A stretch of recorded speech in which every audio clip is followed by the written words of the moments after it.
I think our influences are coming out a little bit more nowadays than they were, say, 5-6 years ago, you know. What would you say your influences are now?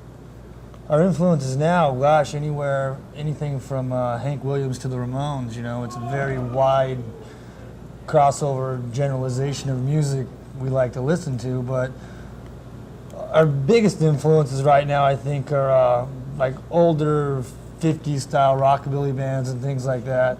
Not bands that got real popular during the 50s or anything like that, but just more of real rootsy type bands. Right.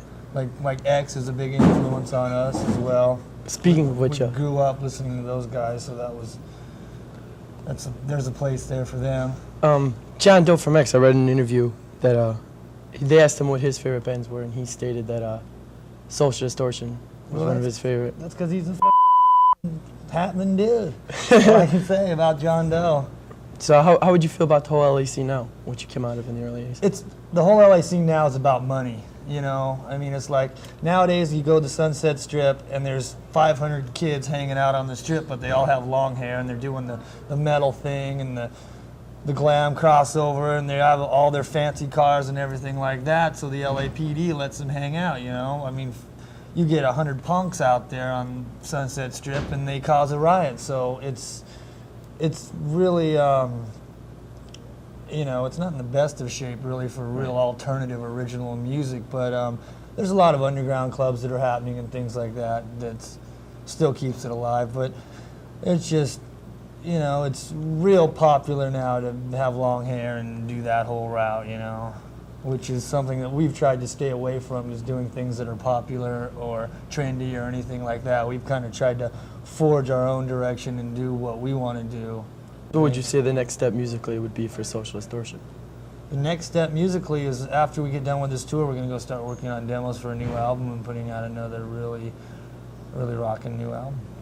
And how's that coming as far as newer stuff? The songs, we did a lot of songs about 4 or 5 songs we're working on. We did at Soundcheck tonight, just because that's when we usually have the opportunity to work on them, is at Soundchecks and things like that. And like when we're on the bus, we always drive around on the bus with our acoustic guitars and that type of thing, and we're always jamming and working on songs. But it's really not quite the same until you get out on, you know, with the equipment and drum set and everything like that, and really get to iron things out.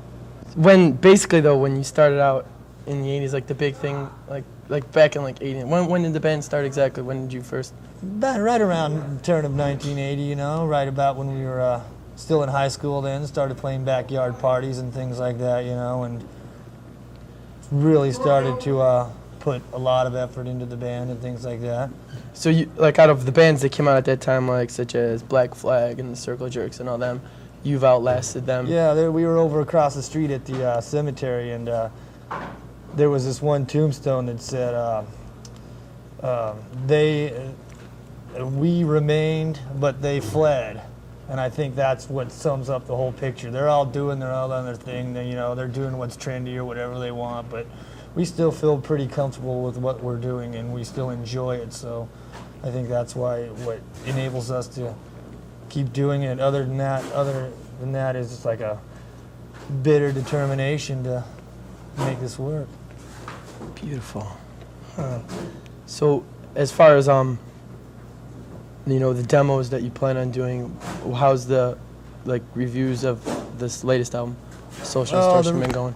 The reviews, surprisingly to us, we have got favorable reviews on this album. You know, we didn't really know what to expect, how the media would take it or anything like that. If they would say, oh, they're just, you know, just some guys lost in the past or something like that. But really, you know, we don't really go around reading the reviews and believing them, you know, because if you start reading them, then you start believing them, and then it's just like, you know, we're not out there making music for critics. Right. You know, basically we make the music for ourselves first, and then our fans second, and then whoever else wants to listen to it after that, you know, and pick up on it. Because it's not like we sit down and say, well, we're going to write a song that'll be played on the radio or something like that. We just write the song and then see what happens to it, you know.